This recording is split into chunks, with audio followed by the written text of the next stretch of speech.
Kisstory's upon us again, folks, and today marks the 41st anniversary of Kiss's 10th studio album, Creatures of the Night.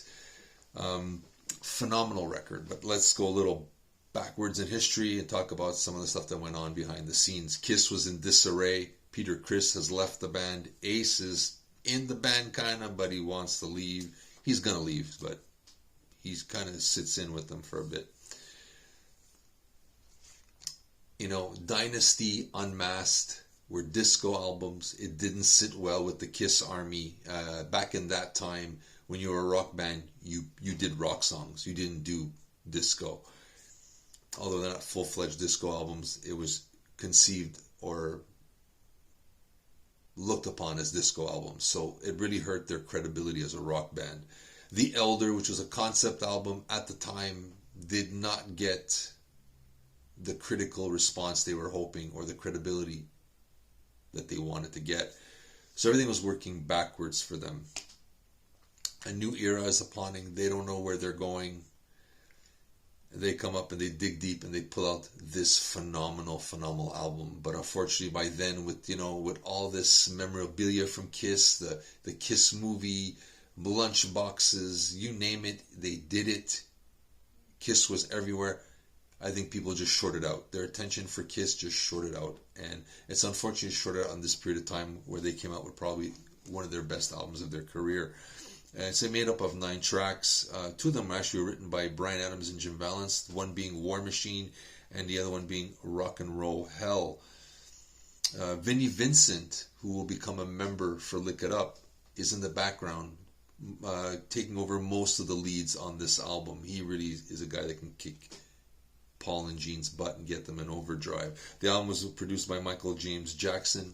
He did a great job on this album. Love him.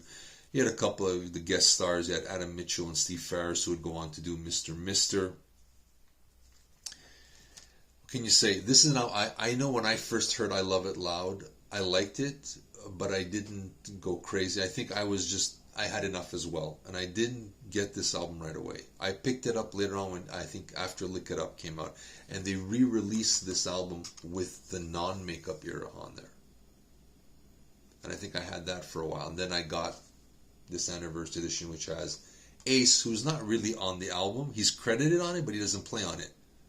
So, but I mean, this was for commercial reasons at the time. They already lost Peter Criss. I think they thought it was going to really hurt the sales of the album and really affect people's perception of the band if they lose Ace as well. And I think it was just there for commercial purposes in order to sell records. Can't blame the guys for wanting to do that. They needed to make a comeback. Unfortunately, this album only went gold, but over the years, over these 40 years, this album has grown in popularity. And people love this album now. I know I've learned to appreciate it, and I wish I caught on sooner. And maybe this would have changed Kisstory. They would have changed their style and did another album. Because Lick It Up is hard rock, but not as hard as this. But I'm going to tell you, the drums on here will make your ears bleed. This is phenomenal. I think Tommy Lee from Motley Crue said Shout at the Devil album, the drums were based on this album. So it left an impact. It may not have been the mega seller that they were hoping, but it has a long-lasting impact. And I'm going to say title track, Creatures of the Night, is phenomenal. Saint and Sinner, probably the greatest or the most underrated Gene Simmons vocal performance on an album. Phenomenal. This is such a super song. Keep Me Coming, Paul Cheese, not bad. Rock and Roll Hell is great. Danger, I love Danger, phenomenal Paul Stanley song. I Love It Loud is fantastic too. I Still Love You, it's an epic ballad. Killer and War Machine from Gene are just phenomenal. This is just a great album. This is the one a lot of people missed. Unfortunately, they did. But like I said, it was that time when we just were saturated with Kiss and we lost the drive.